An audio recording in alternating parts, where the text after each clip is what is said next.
சுரா guide TNPSC போட்டித் தேர்வுக்கான புதிய பதிப்பு. Latest new question paper pattern அடிப்படையில் உருவாக்கப்பட்ட ஒரே கைடு. Sura's TNPSC guide. எளிய முறையில் டிஎன்பிஎஸ்சி தேர்வில் வெற்றி பெற சுராஸ் கைடு தான் ஒன்லி சாய்ஸ். தற்போது அனைத்து புத்தக கடை மற்றும் புத்தக கண்காட்சிகளிலும் கிடைக்கும். குக்கரி சேனலை பார்த்து யார் வேணாலும் சமையல் பண்ணலாம். ஆனா சுவையான சமையல் பண்றது எப்படி?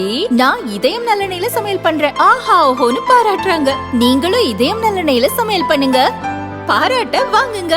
தினம் தோறும் வாங்குவே இதயம் இதயம். கோவை மாநகராட்சி மேயர் கல்பனா, திருநெல்வேலி மாநகராட்சி மேயர் சரவணன் இருவரும் சமீபத்தில் திடீரென தங்கள் பதவியை ராஜினாமா செய்தனர்.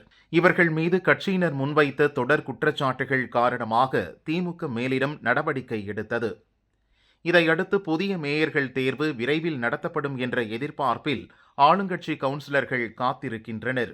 புதிய கவுன்சிலர் தேர்வு தொடர்பாக மாநில தேர்தல் ஆணையத்தை சேர்ந்தோர் கூறியதாவது: மாநிலம் முழுதும் எந்தெந்த உள்ளாட்சி அமைப்புகளில் எந்தெந்த பதவி காலியாக உள்ளதென ஒவ்வொரு மாதமும் 11ஆம் தேதி அரசுக்கு தெரியப்படுத்தப்படும்.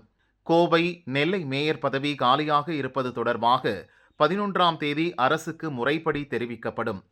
பின் மறைமுக தேர்தல் நடத்துவதற்கான தேதி அறிவிக்கப்பட்டு புதிய மேயர் தேர்வு செய்யப்படுவார்.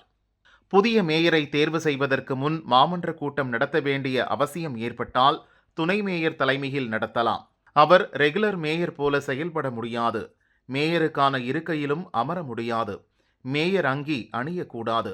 துணை மேயருக்கு கூடுதல் அதிகாரம் வழங்க வேண்டுமெனில் சட்ட திருத்தம் செய்ய வேண்டும்.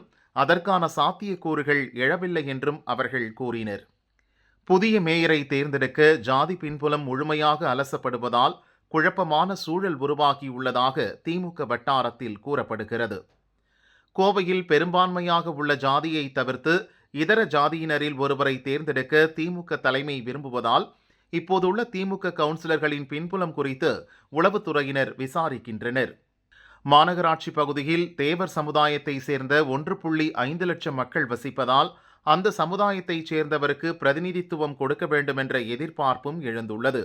இன்னொரு பக்கம் குறிப்பிட்ட 2 சமுதாயத்தைச் சேர்ந்தவர்கள் லோக்சபா தேர்தலில் பாரதிய ஜனதா தலைவர் அண்ணாமலைக்கு அதிக ஓட்டு அளித்திருக்கின்றனர். அவர்களை புறக்கணித்தால் 2026 சட்டசபை தேர்தலில் கட்சிக்கு பாதிப்பு ஏற்படலாம். அதனால் அவ்விரு சமுதாயத்தைச் சேர்ந்தவர்களில் ஒருவரையே தேர்ந்தெடுக்க வேண்டும் என கூறி கட்சி தலைமையை கட்சியினர் குழப்பியிருக்கிறார்களாம். இதே நிலைதான் நெல்லையிலும் இருப்பதாக திமுக வட்டாரத்தில் கூறப்படுகிறது.